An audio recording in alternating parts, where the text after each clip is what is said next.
Well, the Bucs just gave away the NFC South, just like Baker gave the ball away to the Panthers defense.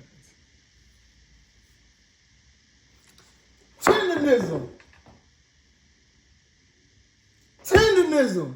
That's how they played. Drop the ball. Dropped it straight off the bone. Tendenism. Big. Carolina Panthers got 7 days to be number one. Bucs better tighten up and get that spot back, big. Well, I don't know, because they're playing fall-off-the-bone football right now.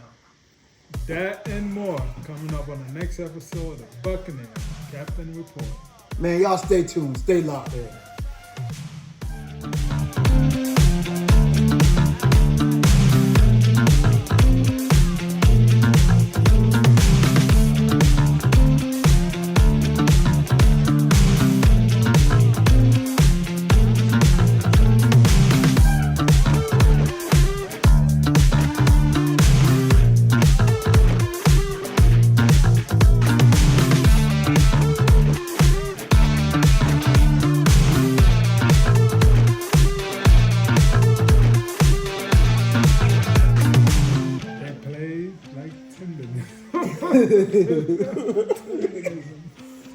Tendenism.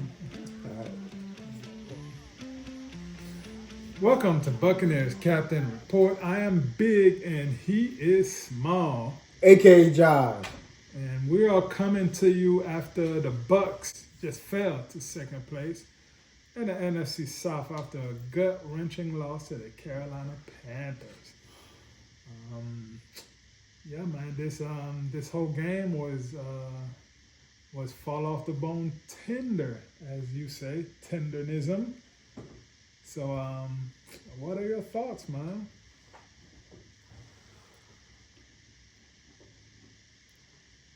After halftime, I ain't gonna lie, big. I ain't even wanna watch the game. I already do. Before halftime, this game was not gonna be. Well, this game was going to be what I expected. Because I've been saying it for weeks.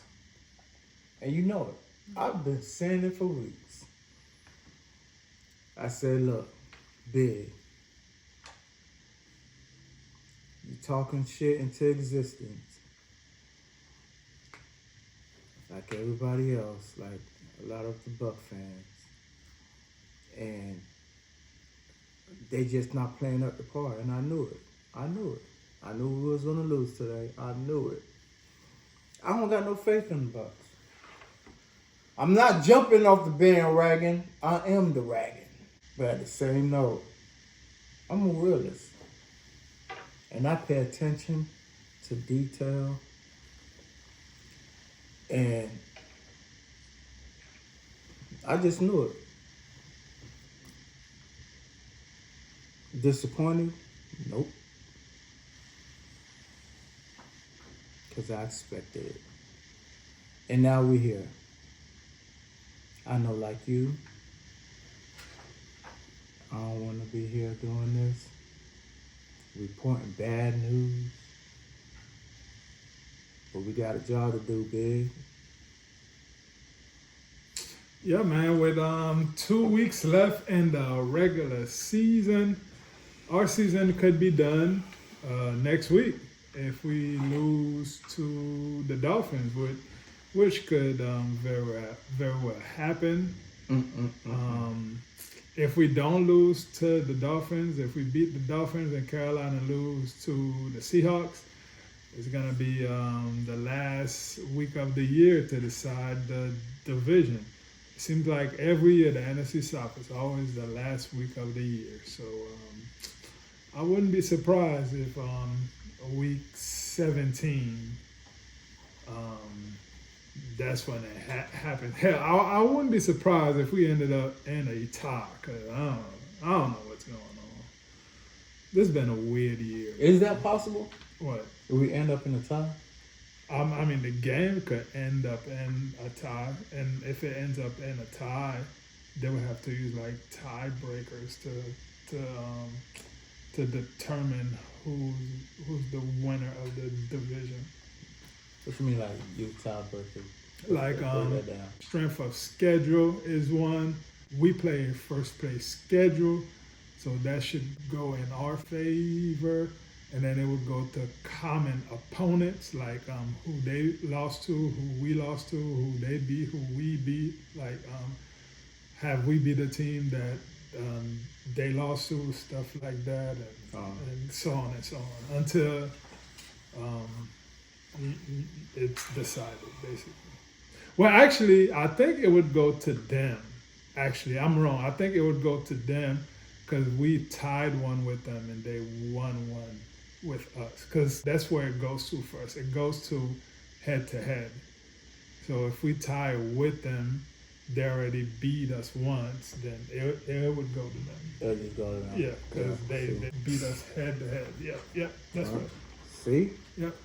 I think, I'm not sure. I'm pretty. Yeah, we'll do more research on that and. Yeah, but I don't think it makes a difference. Like next week we'll know if there's even next week if we lose, we're eliminated. Well, they will definitely have to win next week. Yeah, they would definitely. Because that's an NFC team. Yeah, if they lose next week, they play the Seahawks, right? Yeah. Okay, so if they lose next week, then that's advantage for us. Not only because they lost, but because they lost to a team that we beat. You know what I'm saying? Yeah. So, but what they do doesn't make a difference right now. Just if we lose, we're eliminated. Right now, for some reason, it still say we have a 54% chance of going, and they have a 49% chance, which don't make sense to me because they're one game up. But that's what the tiebreakers and everything is saying. I believe the reason why it's like that is because their percentage of winning next week is low. Yeah, it's the Seahawks, and the Seahawks is playing lights out. Yeah, it might be that, but I was like, how do we have a higher percentage of our percentage of winning is higher next week, and their percentage of losing is higher. So if it works out like that, it would come to the last game. Whoever wins that game would go to the playoffs. Which I'm starting to feel like maybe we don't deserve to go in the playoffs. Yeah, I've been felt like that. I'm starting. Even if we go to playoffs, like why go to lose in the first round? I'm seeing nothing that's showing me that if we get in the playoffs, we'll get past the first round. There's no sign of that. And every week, it's a little bit of me that hopes we show signs of progression and nothing, but we ain't showing nothing. Yep. So, with that being said, how did the game play out, man? Yeah, it was definitely a defensive battle with the Panthers holding a narrow 13-10 lead going into overtime. Big. There was no overtime. I mean, going into halftime. Yeah. Pardon me. Going into halftime. The Panthers got the ball first. Their first drive consisted of 10 drives. 10 plays? 10 plays, excuse me. Consisted of 10 plays to put up 3 points. Yeah. On the scoreboard. And then the Bucs' first drive consisted of 12 plays that started on the 47 with a good return kickoff run from Johnson and ended with a touchdown from Baker in a good position to put the score 7-3, throwing a touchdown pass to Mike Evans. Panthers' drive was a punt, and those were pretty much the only plays because the long drives that they had in the first quarter. Second quarter, the Bucs start off with the 3-point field goal on a 14-play drive. The Panthers punt the ball, then there was a punt for the Bucs, and then the Panthers come back and come up with their own field goal, and then the punt, and then the touchdown. And like I said, basically it was the Panthers up 13-10 on the first half.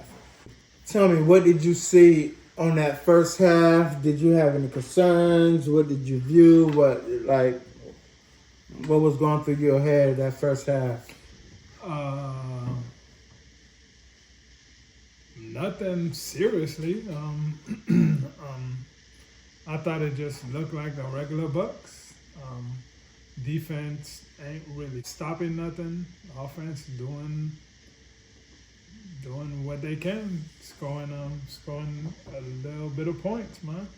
I had no gripes or nothing because that's what I expected. I mean, I didn't want them to be up at halftime, but they were. But it was just by 3, so it's whatever.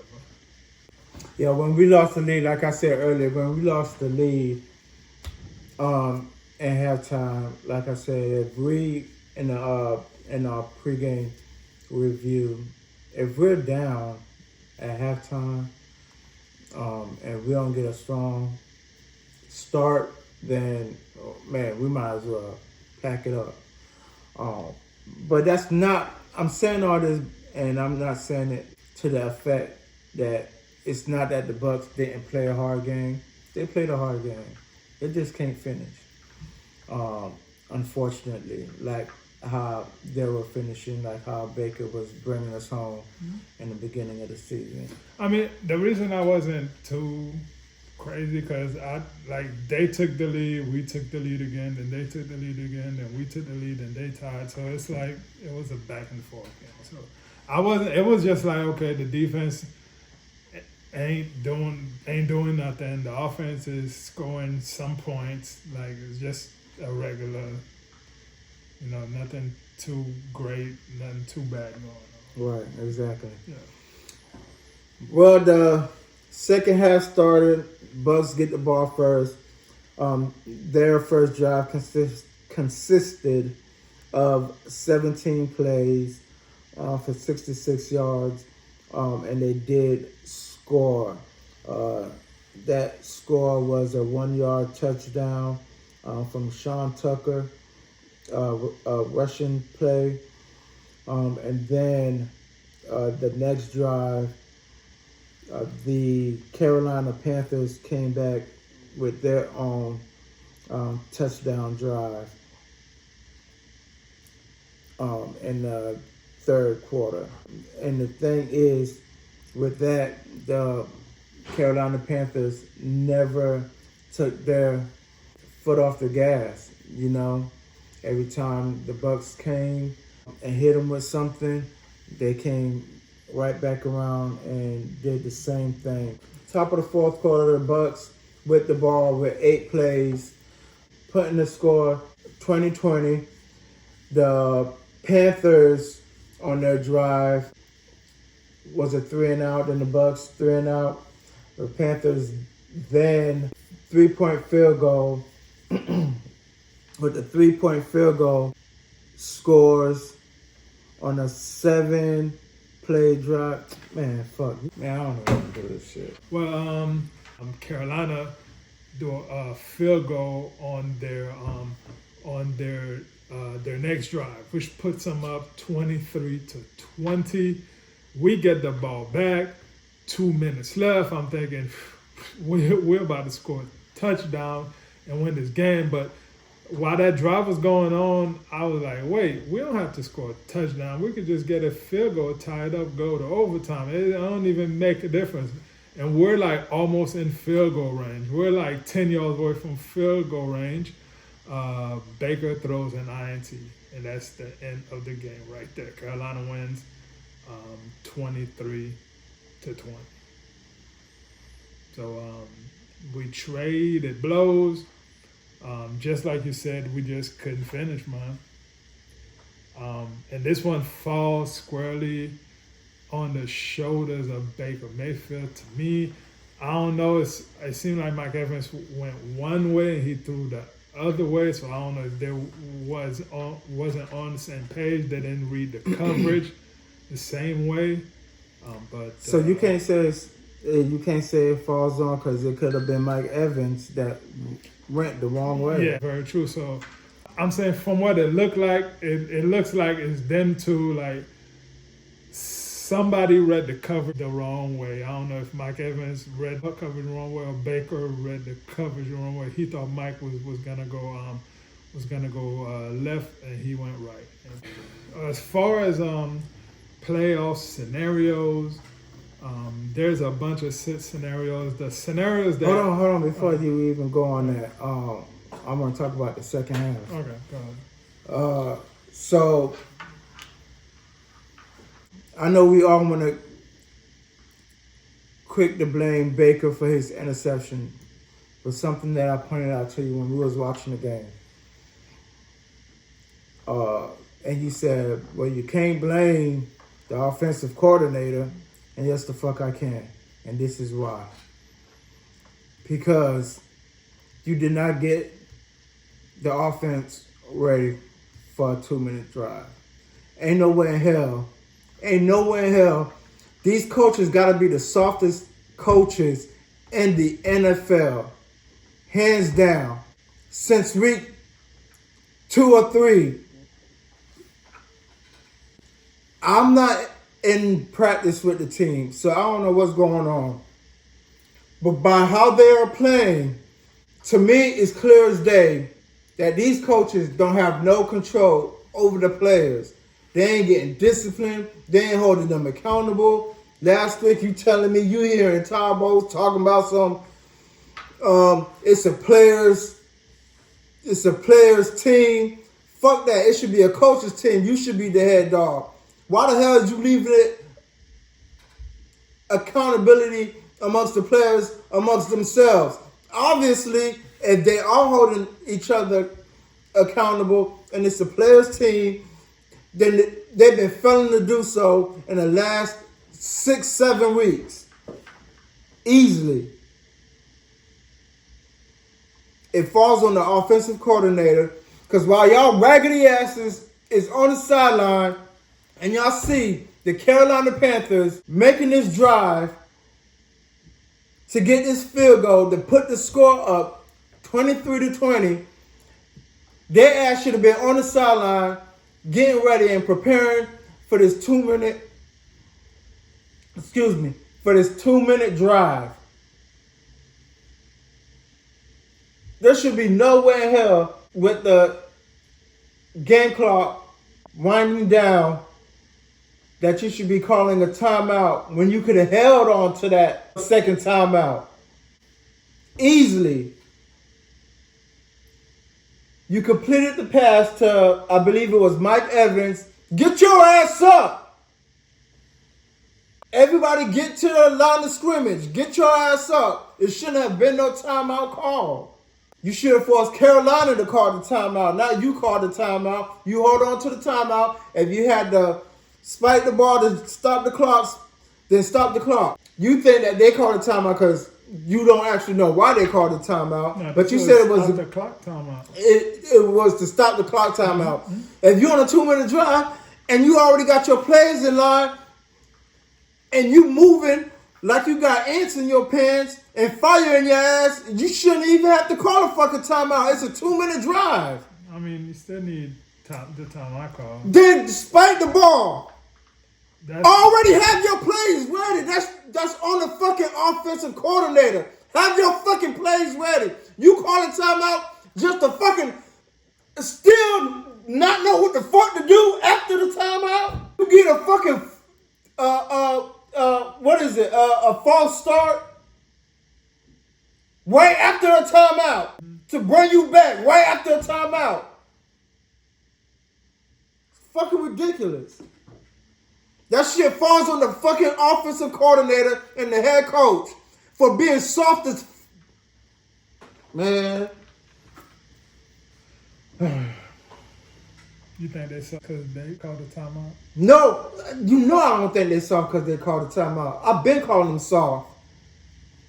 That's not the reason why. Timeout doesn't bother me because at the end we ended up losing anyway. Yeah, of course we ended up losing because their ass wasn't prepared for shit. We ended the game because they don't got their shit together. We lost because it ain't the timeout. It's they ain't got their shit together.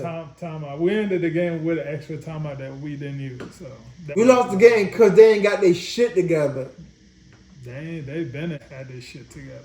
I mean, I don't know. You seem upset like you expect them to win or something. I don't expect them to win. Then why you upset? But I wasn't expecting them to like. But I expect them to play like they're an NFL team that could compete. They play like they can't compete. Peter, they scored. The other team scored. They scored. The other team scored. It's just at the end they just couldn't finish, bro. We ain't get blown out of that, so. Just a regular game. Bro, man. Just like how you said, they had ample opportunity to score multiple times, and they dropped the ball. You want to know why? Because they don't know how to fucking compete. They don't know how to fucking complete fucking plays that they need to complete, bro. That's a lack of coaching up your players. There's a bunch of shit wrong with this team, bro. Just added to the stack of shit that's wrong, bro. It's a lack of coaching up your players, bro.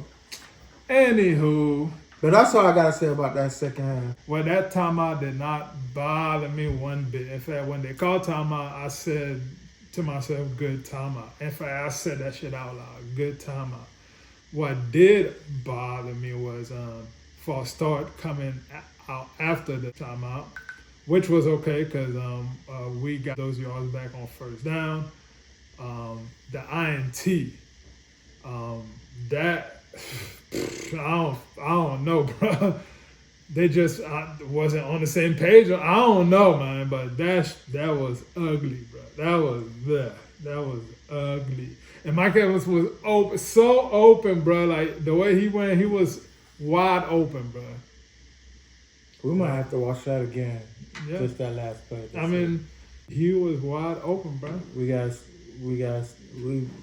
probably have to watch that again. No, I saw it. Like I don't know why he threw it to the outside. Mike Evans went inside. Like they weren't on the same page reading coverage, or the corner may have baited. That's what I'm saying. We gotta see that play again. We gotta see because we was looking at the offense. We wasn't looking at what the defense. If that's what it was, good job defense. But for now, Carolina has the lead in the NFC South. And what is disgusting to me is, like, we're still talking about playoff scenarios because that's just dumb. Like, I think we lost enough to not talk about playoff scenarios. So I'm feeling like we should be eliminated, but we're not eliminated. We are. Like, I don't feel like we even deserve to be in.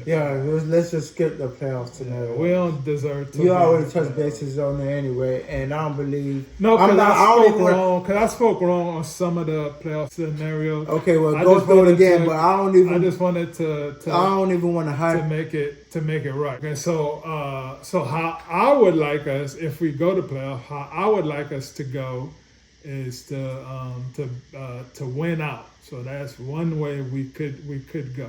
If we lose, and we still have a chance, which is mind-boggling to me, which is wild. Like, why? But we will still do. And if we end up beating Carolina, so we split with them, the tiebreakers would go to us.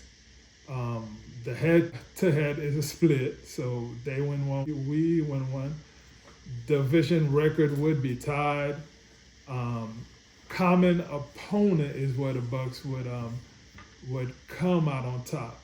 The team that they played, the same team that played us both, the Bucs are 4-3 and the Panthers are 3-4. So that is the tiebreaker that we have against them. Common opponent, and that's probably from a game in the first 6 weeks of the year, back when we were winning. So we could be going in the playoff tied with Carolina on a tiebreaker. How dumb is that? I hate that. I hate that, bro. I fucking hate that. Oh shit, I'm cussing. but I hate that. Let's get to some stats, man. Baker Mayfield threw for 145 yards, but he did have 70% completion, which he hadn't been that high in completion in like 4 or 5 weeks. So I guess that's okay. Bucky had 19 attempts for 71 yards. For rushing, Baker had 4 attempts for 49 yards. He did have some good runs this game. Rashad had 5 attempts for 45 for rushing, and Sean Tucker had 4 attempts for 3 yards. So Sean didn't do a lot there. For receiving, Emeka Buka led the team in yards with 40 yards receiving. Mike Evans and Chris Godwin led the team in receptions with 5 apiece, 31 and 30 yards respectively. No fumbles. Baker threw an INT. We didn't get no INTs or anything like that. And as far as defense, I think we had 2 sacks. Yeah, we had 2 sacks. And it felt like Baker got sacked a bunch of times, way more than 2. They sacked Baker twice. Okay, 2 for 2. But Bryce Young, is that his name? Yeah, Bryce Young had 21 completions out of 32 attempts for 191 yards. He had a 65% completion rating. As far as rushing, Rico Dowdle had 29 yards on 9 attempts. Chuba Hubbard had 27 yards on 6 attempts. Bryce Young, he had some good runs too. He had 20 yards on 4 attempts. And that's about that for the stats there. Our punt return, our kick return did look serviceable this week. You can say. Yeah. It was something that popped in my head I wanted to say. Oh yeah. So just looking at how the offense was playing and how the defense was playing, especially the offense, that's the most I've seen us run this year. So I'm willing to bet that's Todd Bowles going to the offensive room saying, "Hey, my defense sucks, and I need y'all to play ball control this week." Because we usually don't run like that, and we run the ball a lot. And I felt like that kind of hampered our offense, for real. Those are my thoughts on this game. I don't think so. I think it helped us get to the 20 points. But you know, one thing one key thing I want to point out in the beginning of the year, one of your most used phrases were when the Bucs was running is if we could keep them at 21. No, if we could keep them at 20.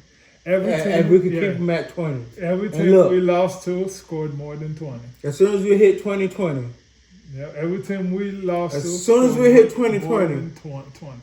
That confirmed everything. Oh, we're going to lose.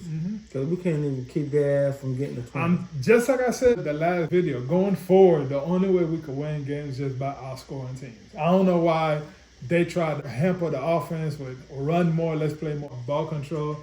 That's a mistake. Take the offense off the leash and that's the only way we're going to win games, because the defense is not going to slow nothing down. It's not going to stop nothing. We just have to outscore teams. Just like the Seahawks game. That's just how, if we want it to win the rest of this year, if we're going to win, that's how it has to look like. In fact, probably should have seen the Seahawks game as a forecast of things to come. You know what I mean? As far as the defense, because the Seahawks were scoring at will.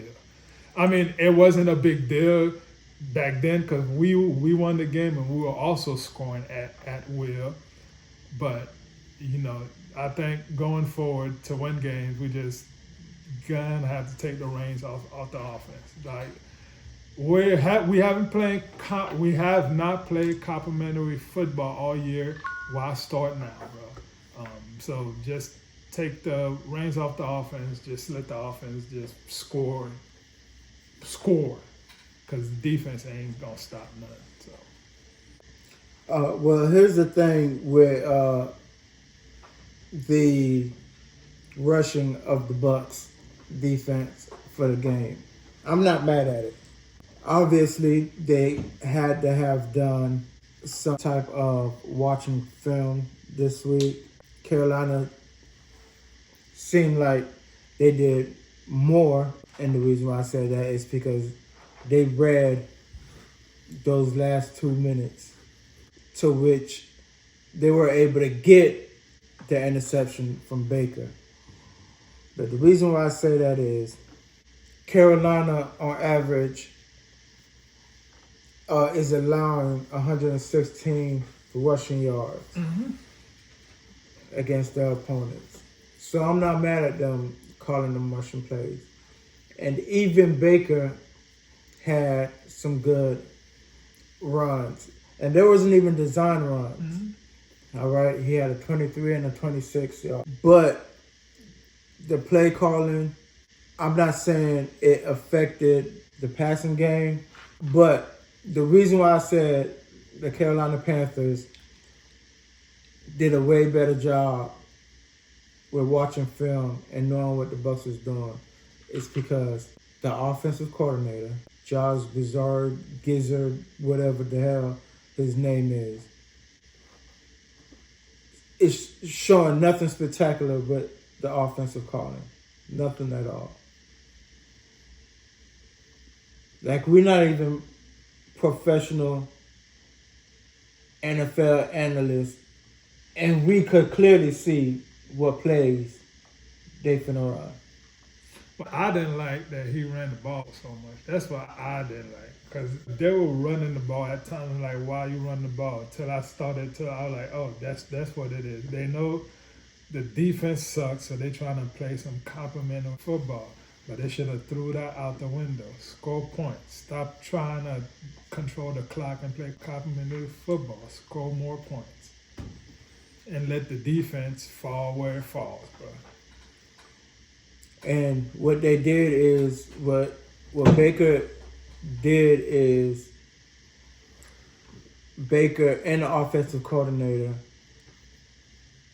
as they always do, at that fourth quarter, that's when they want to release Baker and have him throw them balls. You know what I mean? They should have been doing that all game, bro. The coordinator do not know how to balance shit out. I wouldn't say it's him this time. I would say this time that's definitely, you could tell it was a team thing. It was like a head.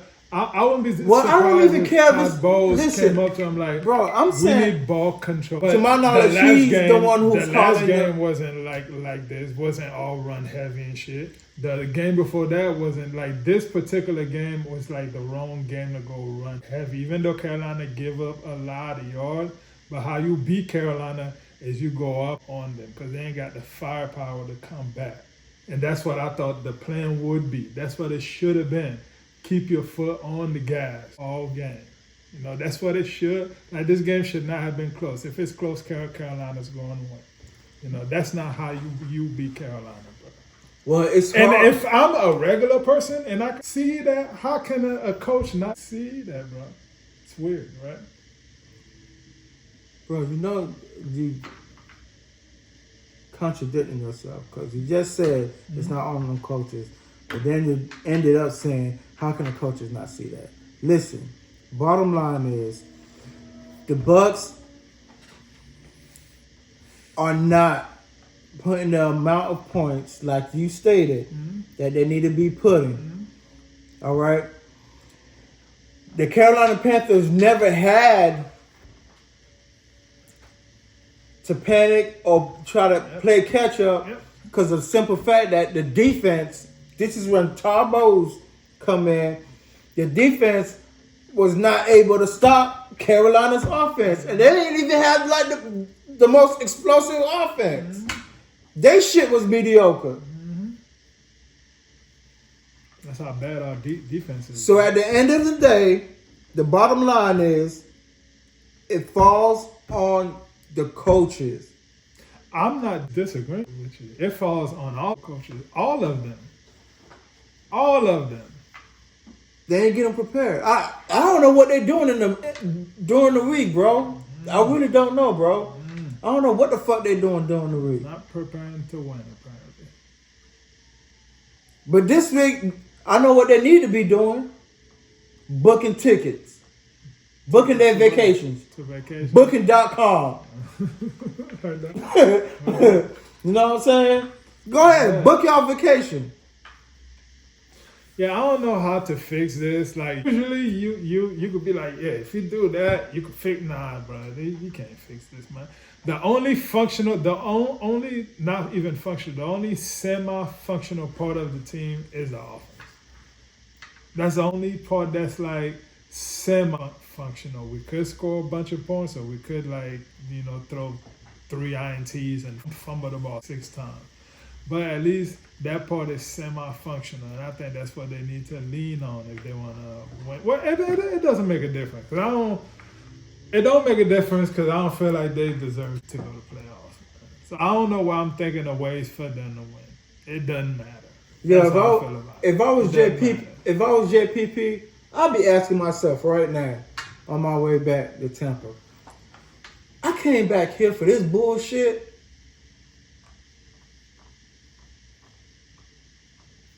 If I was him, this is what I came back here for. Mike Evans.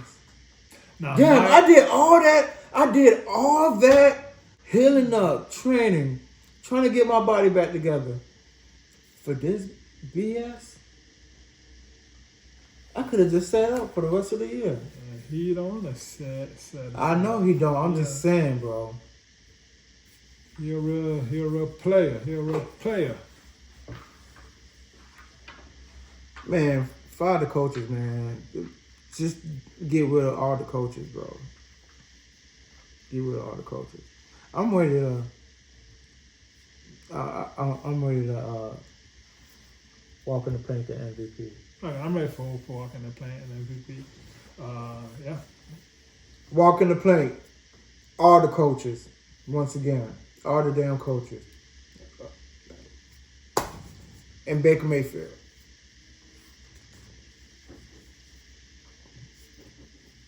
The coaches and Baker Mayfield. MVP. Not a damn person. Again. As long as y'all keep losing, ain't no MVP. Ain't no MVP, bruh. My Plies boys. Ain't no MVP. I'm done. All right. Well, my walk in the plank. I'm never going to say, even though I'm saying it's Baker's fault, it's this call, I'm never going to say fire the coaches. It's just not in me because I know you did we had. I said that a couple times or once, but I remember when we fired Coach Dungy for like basically the same thing, and we just was bad for like the next 15 years, and that terrifies me, bro. Like I can't do that again, man. So hopefully it works out however it works out, and hopefully we're not bad for 10 years whenever it works out. But my walk in the plank is gonna be the whole entire team, coaches and players included. Except for one person, my MVP is going to be Cameron Johnson because the kicking game actually looked alive today. Not because he scored a touchdown returning kicks, it just looks improve from what we've seen all year, because we've been talking bad about special teams all year. So That's special crazy. teams That shit went the reversing. Yes, Special teams going to motherfuckers. Oh my goodness. Had the excuse my language. The return game had his first good game, and I want to highlight that. So Cam Johnson MVP. It wasn't his first good game. I mean, it was special team as a whole first good. Nah, game. They had a good game last week. What are you talking about? He ran a touchdown. Not on special team.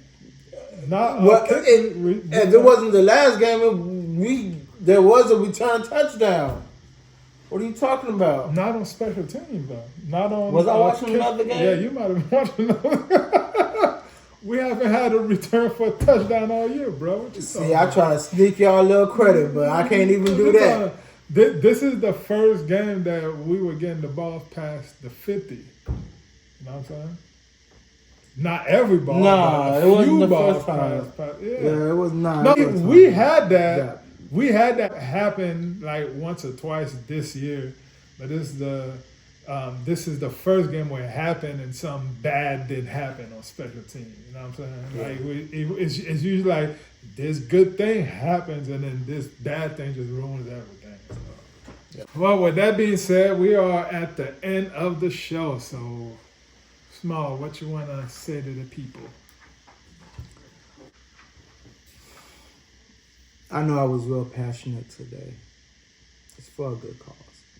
And that good cause is for me to go the rest of the week calm, cool, and collective as usual. And I'm not mad, actually, because like I said, like how I started off, I expected them to lose. I'm passionate this way only because it irks my nerves to see a talented team as our beloved Buccaneers go down this rabbit hole of trash. So that's why I'm being passionate. And maybe a little overdramatic with it. But I appreciate y'all for being here as usual. And if you are truly a Bucs fan, you can understand where I'm coming from,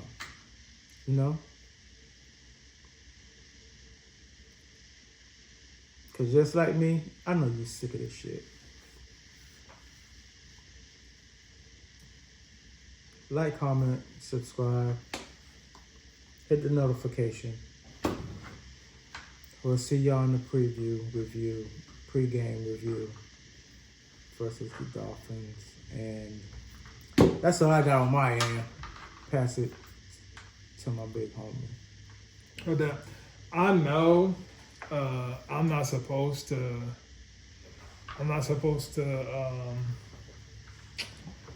if you're a real Bucs fan, you're not supposed to, we're not out yet. Why are you counting it out? But I'm counting us out. But I'm ready for next year, man.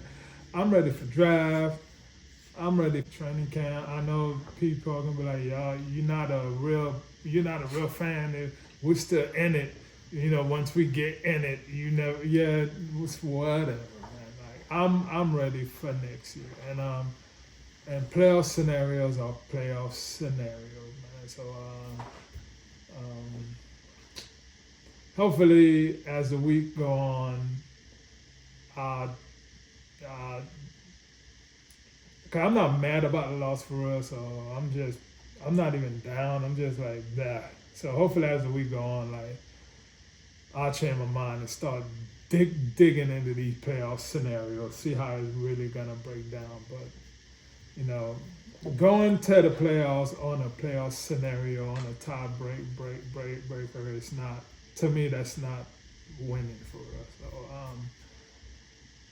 So so that's why I want to leave y'all with. Let me know in the comments if we were to go in the playoffs, because of a tiebreaker, would you be okay with that? That's knowing again next year we'd have a first place schedule.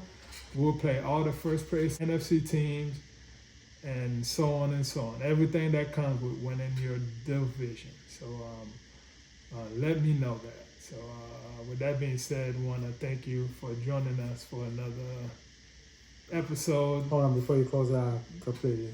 And also, let us know if we're being too rough on our team. Yeah. You know? Yeah, Leave that in the comments. If If we being too rough, if we overdoing it, if y'all think we're wrong, let us know. Yeah. I would like to know. I don't like being as rough as he is because he's extra rough. I just don't want to suck for the next 10 years. And if we fire our coaches, we just got to hire the right person. And 9 times out of 10, we don't hire the right person. So thank you for joining us for another edition of the Buccaneers Captain Report. I'm big and he is small. AKA Jive. And we will see y'all on the next one. I usually say hopefully we get a win, but at this point, who cares? Love, family.